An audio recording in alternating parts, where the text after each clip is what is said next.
Even ladies महिलाएं भी, उनके मुंह से ये बात निकलती थी। हालात बनते गए तो ऐसे हालात बन गए कि उन्होंने खुद ही कह दिया कि जाइए। गोहाड़ा की रैली से जो शुरुआत हुई आपको पता है, उसके बाद हमने जननायक जनता पार्टी बनाई और जननायक जनता पार्टी जिस दिन बर्थ था पार्टी का पांडु पिंडारा की धरती पे जींद में, तो मान के चलें कि उसके अंदर जितनी भीड़ उमड़ी थी, जो जोश था उन लोगों के अंदर, वो अपने आप में बेमिसाल था। तो सारी चीज एक युवा नेता होना, उसका पिछला 5 वर्ष का turnover as a member parliament, जो भी दुष्यंत जी की कारगुजारी वहां रही, मैं समझता हूं वो भी बेमिसाल थी। और उसी का परिणाम था कि इतनी जल्दी जननायक जनता पार्टी को रिस्पॉन्स मिला और बावजूद इसके कि कई स्पीड ब्रेकर्स लांग करके हमें आना पड़ा, जींद का उपचुनाव आ गया, कोई तैयारी नहीं थी और बड़े बड़े नेता सामने आए। हम इस बात की खुशी है कि उन नेताओं को लांग करके हमने वहाँ भी मील का पत्थर साबित किया और ये मान के चलें कि सुरजेवाला साहब जैसी पर्सनालिटी, उसके सामने दिग्विजय जी अभी उभरता नौजवान, उसके बाद पार्लियामेंट का चुनाव आया, तो बहुत सारे ऐसे स्पीड ब्रेकर लांग करके हम यहाँ पहुंचे कि 18.5% वोट जननायक जनता पार्टी को 10 विधायक के साथ लोगों ने देने का काम किया।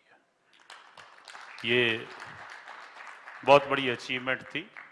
तो इसके पीछे मैं दुष्यंत की पर्सनालिटी को ही मानता हूं। पूरा श्रेय आप दुष्यंत चौटाला साहब को दे रहे हैं?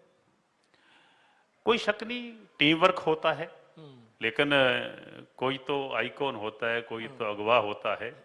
तो नूरे कारवां जिसको हम कहते हैं, जो आगे लगता है कारवां को, जिसको देख के कारवां बन जाता है, वो है दुष्यंत चौटाला। लेकिन सर चुनौती आगे बहुत है। साल 2024 नजदीक है, लगभग 1.5 साल का वक्त अभी बचा है और आप सरकार में भागीदार हैं।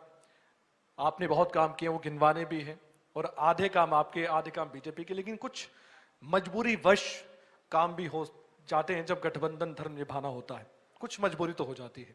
इसमें मैं बात कर रहा हूं एक एग्जाम्पल के तौर पर पेंशन की, बुढ़ापा पेंशन की। आपका टारगेट कुछ हो रहा है, बीजेपी का कुछ और है, उनके मैनिफेस्टो में कुछ और था, आपके मैनिफेस्टो में कुछ और है।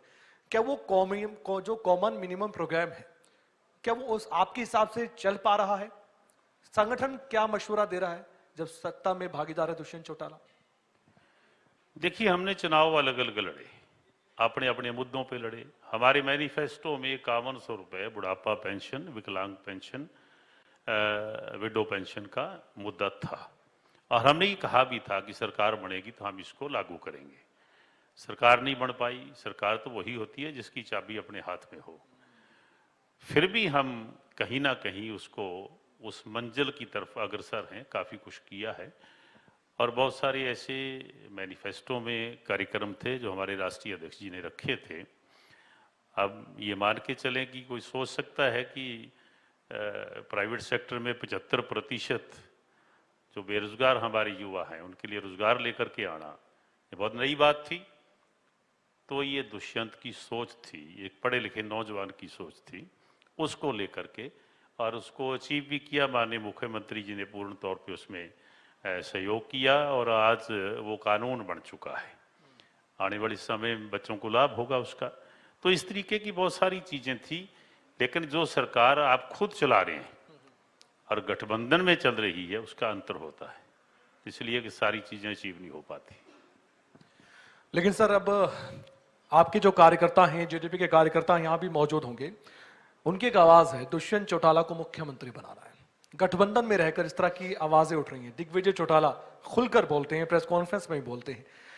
आप भी चाहते हैं दुष्यंत चौटाला मुख्यमंत्री बने, लेकिन उसके लिए रणनीति क्या है? अकेले दम पर फिर चुनाव लड़ना होगा, फिर गठबंधन के साथ चुनाव नहीं लड़ना होगा, 90 की 90 विधानसभा सीटों पर मजबूत कैंडिडेट खड़े करने होंगे। एक बड़ी रणनीति आपके मन में जरूर अभी से होगी और अभी से वो लागू भी करनी होगी, क्योंकि जो आपके विरोधी हैं वो किसी ना किसी रणनीति के तहत चल भी पड़े हैं राजनीतिक मैदान में। देखिए, आगे बढ़ने की सोच, उसमें कोई पैसे नहीं लगते, उसमें कोई कीमत तय नहीं करनी पड़ती, सिर्फ एक सोच लेकर के चलना होता है, मेहनत करनी होती है। गठबंधन में हैं और बड़ी ईमानदारी से गठबंधन को निभा रहे हैं। 5 वर्ष तक ऐसे ही गठबंधन चलेगा। माननीय अमित शाह जी ने उस वक्त इनिशिएटिव लिया था जब 10 सीटें हमारी आई, वहां जो कमिटमेंट हुई उसको लेकर के हम चल रहे हैं। और उस गठबंधन 5 वर्ष पूरे होने के बाद हमारी भी आगे बढ़ने की सोच है। हम खुले तौर पे कहते हैं, मैं भी यहाँ मंच पे कह रहा हूँ कि दुष्यंत चौटाला एक दिन हरियाणा के मुख्यमंत्री हों। नौजवान पढ़ा लिखा नेता है और उसका वहां तक पहुंचना, उस टारगेट को अचीव कर पाना कोई मुश्किल नहीं होता, इरादे होने चाहिए। बीजेपी की बात करें, जब गठबंधन का सवाल पूछा जाता है, सुभाष बराला साहब यहां पर मौजूद थे इस मंच पर, मैं ही उनसे सवाल कर रहा था कि कंफ्यूजन पैदा क्यों कर रही है बीजेपी। आप गठबंधन में चुनाव लड़ेंगे, 2024 में नहीं लड़ेंगे, वो कह रहे हैं समय पर छोड़ दीजिए, समय पर छोड़ दीजिए। जेजेपी क्या कहती है इस पर? देखिए, जेजेपी जब इंडियन नेशनल लोकदल था, समता पार्टी थी, तो चौधरी देवीलाल जी से लेकर के भारतीय जनता पार्टी के साथ गठबंधन में रही है। बहुत सारी सरकारें मिलकर के हमने चलाई है। डॉक्टर मंगल सेन जी के टाइम से लेकर के हमारी विचारधारा आपस में मिलती रही, हम इकट्ठे होते रहे। तो अब भी ऐसा माहौल था कि भाजपा ने, अमित शाह जी ने इनिशिएटिव लिया, हम उनके साथ मिले, आज मिलकर के चल रहे हैं। लेकिन अगला चुनाव कैसे लड़ा जाए, ये तो समय के गर्भ की बात है, वक्त बताएगा। हम भी ये बात कहते हैं, आप भी यही कहते हैं? बिल्कुल यही कहते हैं, कुछ भी हो सकता है, कि साथ लड़ भी सकते हैं, नहीं लड़ सकते। चुनाव अनाउंस होंगे उससे पहले पार्टियां बैठ करके तय करेंगी कि किस तरीके से लड़ना है। 5 साल का जो कमिटमेंट है वो तो पूरा करेंगे, लेकिन जब चुनाव आ जाएंगे तब सोचेंगे क्या करना है, विचार तब किया जाएगा। वो जेंटलमैन। लेकिन फिर दोनों रणनीति तो आपको बनानी पड़ेगी सर, वो बना भी रहे होंगे आप। क्या अकेले चुनाव लड़ना होगा तब कैसी रणनीति, बीजेपी के साथ लड़ना होगा तब कैसी रणनीति, उसके बारे में थोड़ा आप खुलासा कर दे तो। जहां तक कॉमन मिनिमम प्रोग्राम की बात है, सरकार के जो इरादे हैं, सरकार की जो नीतियां हैं, उनमें कंधे से कंधा मिलाकर के हम चल रहे हैं, कोई फर्क नहीं आने देते। और जहां कहीं इससे पहले पूर्व में, चाहे पंचायती राज के इलेक्शन आए, चाहे वो स्थानीय निकाय के इलेक्शन आए, वहां भी हम पीछे नहीं हटे। हमने इनिशिएटिव लिया कि क्यों ना मिलके लड़े जाएं। और जब तक ये 5 वर्ष पूरे होते हैं तब तक इसी तरीके से काम करेंगे। लेकिन अपनी पार्टी को मजबूत करना, अपने इरादे को और मजबूत करना, उसमें तो मेरा ख्याल है कि कोई दोहरी बात नहीं। ये सवाल इसलिए भी था सर क्योंकि कुछ आपके राजनीतिक विरोधी हैं, वो कोई पदयात्रा निकाल रहा है। हमने राहुल गांधी की यात्रा भी देखी, हालांकि वो हरियाणा चुनाव से रिलेटेड नहीं थी, लेकिन फिर भी कुछ ना कुछ कर रहे हैं। विपक्ष आपके समक्ष कार्यक्रम कांग्रेस पार्टी कर रही है, जेजेपी क्या करने वाली है, संगठन क्या काम करने वाला है कि पार्टी को और मजबूती मिले और आने वाले वक्त में आप सबको पस्त कर दें? विरोध तो मर्दों का होता है, मजबूत आदमी का विरोध होता है, तो विरोध करें, उनका हक है। हमारा जो मुद्दा है, जो मोटो है, मैं जैसे पहले जिक्र कर चुका हूं कि दुष्यंत की ताकत को और बढ़ाना। जननायक जनता पार्टी ऐसे हालात में हो कि आने वाले समय के अंदर हरियाणा के अंदर उसकी सरकार बने, जननायक जनता पार्टी का मुख्यमंत्री दुष्यंत चौटाला हो, ऐसा हमारा इरादा है। उसके लिए हमारा संगठन पूरी तरह से, हमारी ये कहावत है कि लोकदल की फौज कभी बैरक में नहीं जाती, हम हमेशा फील्ड में रहते हैं और बहुत मजबूत संगठन है हमारा। हम उसको फिर से रिवाइज कर रहे हैं और 1 वर्ष पूरी तरह से मेहनत करेंगे, लोगों के बीच में जाएंगे, अपनी बात रखेंगे, अपने मुद्दे रखेंगे, जो काम हमने किए हैं वो लोगों के समक्ष रखेंगे। आईएनएलडी से आप जुड़े हुए हैं, आप के जो कार्यकर्ता है वो कभी आईएनएलडी का हिस्सा वो करते थे, फिर एक नया डंडा झंडा, नई चुनौतियां, लेकिन आज वहां से ये आवाजें उठ रही हैं, अभय चौटाला कह रहे हैं कि ताऊ देवीलाल की जो नीतियां हैं उसको गिरवी रखने का काम जेजेपी ने किया है। बार बार इस तरह के बयान दिए जा रहे हैं। ओपी चौटाला साहब भी इनेलो में हैं, उनका आशीर्वाद राजनीतिक तौर पर तो नहीं मिला, लेकिन फिर भी चुनौतियां ज्यादा हैं। तो इस तरह के बयानों को जेजेपी और निशान सिंह कैसे देखते हैं? देखिए, एक समाज की कहावत है कि जितनी भी लड़ाइयां होती हैं वो जर जोरू जमीन पे होती हैं। हमने सब छोड़ दिया। हम जब अलग हुए, आपने झंडा डंडा याद दिला दिया मुझे, तो हमारे राष्ट्रीय अध्यक्ष ने कहा कि मुझे कुछ नहीं चाहिए, कोई बंटवारा नहीं किसी बात का, मैं तुम्हें 20 विधायक सौंप करके जा रहा हूं, इनको संभाल के रखना। हमारे पास 20 विधायक थे उस वक्त। 20 में से अब जो हमें चैलेंज करते हैं चौधरी अभय सिंह चौटाला जी सिंगल हैं, हमारे पास तो आज भी 10 हैं। तो मैं मान के चलता हूं कि वो लड़ाई हमने लड़ी नहीं कि बंटवारे की जो बातें होती हैं उनकी तरफ देखा ही नहीं, पास्ट को छोड़ करके फ्यूचर की तरफ चल पड़े, और मालिक की कृपा रही आज यहाँ पहुंचे हैं, कल इससे आगे पहुंचेंगे। और कांग्रेस पार्टी के नेता दीपेंद्र हुड्डा, भूपेंद्र हुड्डा कहते हैं लूट खसूट की सरकार है, इस तरह के बड़े बड़े आरोप लगाते हैं और खुले मन से लगाते हैं, और फिर कहते हैं कि भागीदारी जेजेपी की है, और जो हड़तालें हुई या फिर जो प्रदर्शन हुए, लाठीचार्ज जो भी हुआ, उसको लेकर भी घेरा जाता है कि दुष्यंत चौटाला इस पर मुखर होकर नहीं बोल रहे।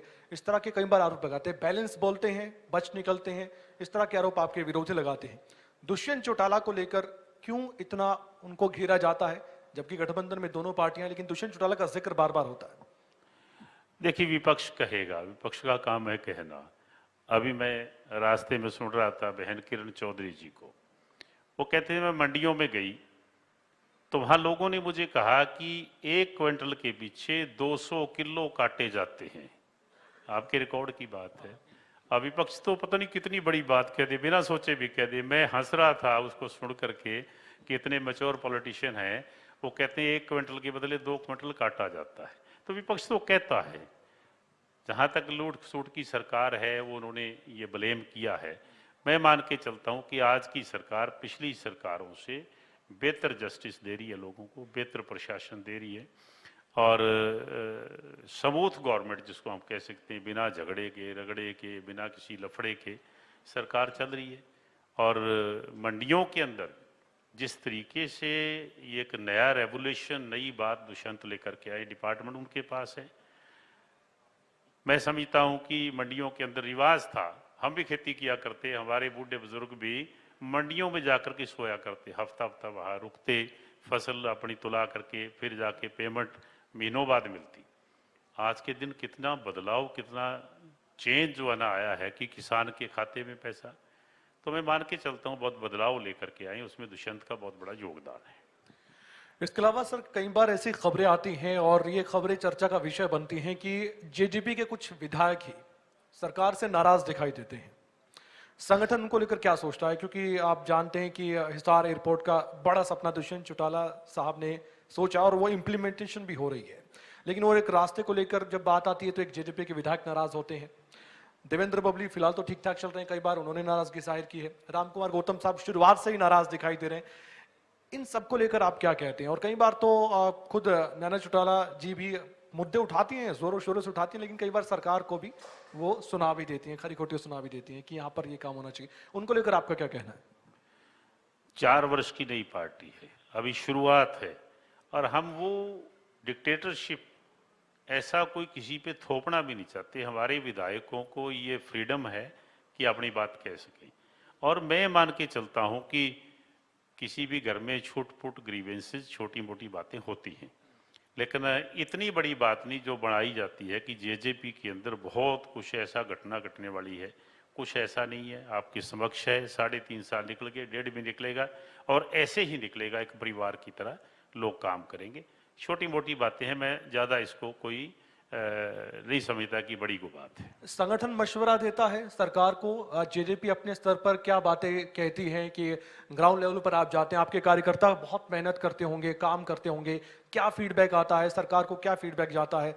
मौजूदा परिस्थिति को किस तरह से देखते हैं राजनीतिक तौर पर? निशान सिंह, देखिए, फीडबैक की जो बात है वो कोई पॉलिटिकल पार्टी आज के दिन अगर ये दावा करती है कि मेरा फ्यूचर ये होगा, तो मैं उसे गलत मानता हूँ। आप देखिए, आपके समक्ष है किस तरीके से सरकारें बनती है। पंजाब की सरकार जैसे बनी, क्या भगवंत मान जी को, केजरीवाल जी को ये उम्मीद थी कि मुझे इतना बड़ा समर्थन मिलने वाला है? तो ये चीज़ें नज़दीक जाकर के सामने आती हैं। हम मान के चलते हैं कि हमने अच्छा काम किया है, उस काम के परिणाम अच्छे होंगे, लोग हमें पूर्ण तौर पे पसंद करेंगे, और ख़ासकर हमारे नेता को, दुष्यंत चौटाला को, भरपूर समर्थन मिलेगा आने वाले चुनाव में। एक सवाल सर व्यक्तिगत तौर पर मैं आपके व्यक्तिगत तौर पर पूछना चाहता हूं, क्योंकि इच्छाएं सबकी होती हैं, लेकिन हमने देखा, मैं किसी अपने जानकार से बातचीत भी कर रहा था, उन्होंने इस पर चर्चा भी की। राजनीतिक तौर पर आपने भी त्याग किया है, टोहाना आपके दिल के करीब होगा, विधायक भी रहे हैं, और आज की मैं बात करूं तो ऐसा बहुत कम देखने को मिलता है। 2019 में देवेंद्र बबली साहब को वहां से टिकट दिलवाया, चुनाव लड़वाया, लेकिन आपने अपनी इच्छाओं को मार दिया। क्या फिर से निशान सिंह राजनीतिक मैदान में दिखाई देने वाले हैं, टोहाना से या कहीं और से? नई पार्टी थी, हम उस पार्टी के फाउंडर मेंबर थे, और ये मान के चलो कहने से त्याग नहीं होता, त्याग तो करके दिखाना पड़ता है। मुझे जब एहसास हुआ इस बात का कि नैना जी चुनाव लड़ रहे हैं, हमारे राष्ट्रीय अध्यक्ष डॉक्टर अजय सिंह चौटाला जी जेल में थे, और दुष्यंत अकेले लोगों में जाएंगे, तो मेरा भी फर्ज बनता है, मैं पार्टी का प्रेसिडेंट हूं, मैं त्याग करूं, अपनी सीट किसी दूसरे को दूं, और मैं भी लोगों के बीच में जाऊं, पार्टी को प्रमोट करें। तो इस इरादे को लेकर के मैंने भी अपना मन बदला। इवन दुष्यंत जी को मुझे मजबूर करना पड़ा, मुझे कहना पड़ा कि वहां से दूसरे को लड़ाएं। और रही फ्यूचर की बात, ये सदा के लिए इच्छाएं तो नहीं मारी जाती, ये तो रहती है। चुनावी मैदान में उतरेंगे निशान सिंह की? कोई शक कंफर्म है? देखिए, मैंने बड़ी खुली बात कह दी, इससे खुली तो और कह ही नहीं। बस ये हमारे लिए बड़ी खबर आज की इस इंटरव्यू की। बहुत बहुत धन्यवाद निशान सिंह के लिए, एक बार जोरदार तालियां। सुलझे हुए इंसान, सुलझी हुई शख्सियत, और आज आपने बातचीत करके बता भी दिया। बहुत बहुत धन्यवाद सर हमसे बातचीत करने के लिए, इस मंच पर आने के लिए शुक्रिया।